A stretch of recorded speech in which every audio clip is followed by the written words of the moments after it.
Hello everyone, happy Holi সবাইকে। আমরা তো আজকে হোলি খেলছি, তোমরা কারা কারা আজকে খেলছো না কালকে খেলে নিয়েছো? এখন আমি আগে রেডি হয়ে নিলাম, তারপরে রান্নার একটু জোগাড় করে নেব, কেননা আজকে আমাদের গ্রামে মায়ের পুজো আছে, মানে মা শীতলার। তো সেই জন্য আজকে নিরামিষ সব কিছু হবে, পেঁয়াজ রসুন ছাড়া। তাই আজকে আমরা ঘুগনি বানাবো আর পুরি। তো এটার জন্য আমি আলু কাটছি, মানে ছাড়াচ্ছি, কেটে সিদ্ধ করে দেবো, তারপরে মা আসলে বানাবে, মা পুজো করছে। এই তো আমাদের হোলি খেলা স্টার্ট হয়ে গেছে, তোমরা দেখতেই পারতে থাকবে। ও দেখো, সব থেকে বেশি এনজয় তো ইস্যু করছে, ওর মাকে লাগিয়ে দিচ্ছে আবির।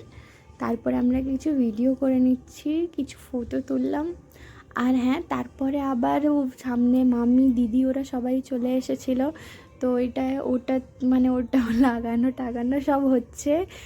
এখন দাঁড়াও, তোমরা সাইড থেকে ইস্যুকে দেখবে, ও কেমনি তাকিয়ে আছে, ভাবছে কি হচ্ছে, এরা কি করছে আমাকে। সব ইস্যু দেখছে চুপটি করে। তারপরে আরও সামনের ভাবি এসেছিল আবির লাগাতে।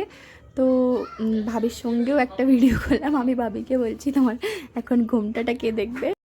তারপরে আমি এখন জলদি জলদি চান করে চলে আসলাম, কেননা এখনও ইস্যু তো আসেনি। ও কি বেরিয়ে গেছে ওর পাপার সঙ্গে খেলতে, মানে যাবে বলে কাঁদলো, তাই ওকে নিয়ে যাওয়া হলো।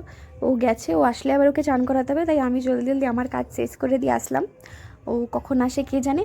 তো তোমরা কেমনি মানে কেমনি খেললে হোলি আমাকে জানিও কমেন্ট করে। সবার হোলি ভালো কাটলো তো? ওই দেখো, আমাদের ইস্যু সোনা চলে এসছে, একটা হাতে ঝুলিয়ে ঝুলিয়ে করে নিয়ে এসছে ওর চুলটাকে। তো মানে বদমাশি ওকে বলেছিলাম আমি পরে থাকবে সোনা, কিন্তু বাচ্চা মানুষ তো, গরম লাগছে, ঘাম দিচ্ছে, তাই খুলে দিয়েছে। তো দেখো ওর চুলের অবস্থা। ও মানে ওকে মাথায় জল ঢালার থেকে অনেক মানে ভয় লাগে, তাই বলছে না ঢালবে না বলে, কিন্তু ঢালতে তো চান করাতে হবেই। তো দেখো এখনও বলছে না চান করবে না, করবে না বলে কোথায় লুকিয়ে গেল দেখো। ওকে নিয়ে করে এখন ধরে নিয়ে যাচ্ছি, চান করাবো। তো তোমরাও সবাই আশা করি ভালো থাকবে। আর যদি ভিডিওটা ভালো লেগে থাকে তোমাদের, তো কমেন্ট লাইক করো, সাবস্ক্রাইব করো চ্যানেলটাকে। তো আবার থেকে সবাইকে হ্যাপি হোলি।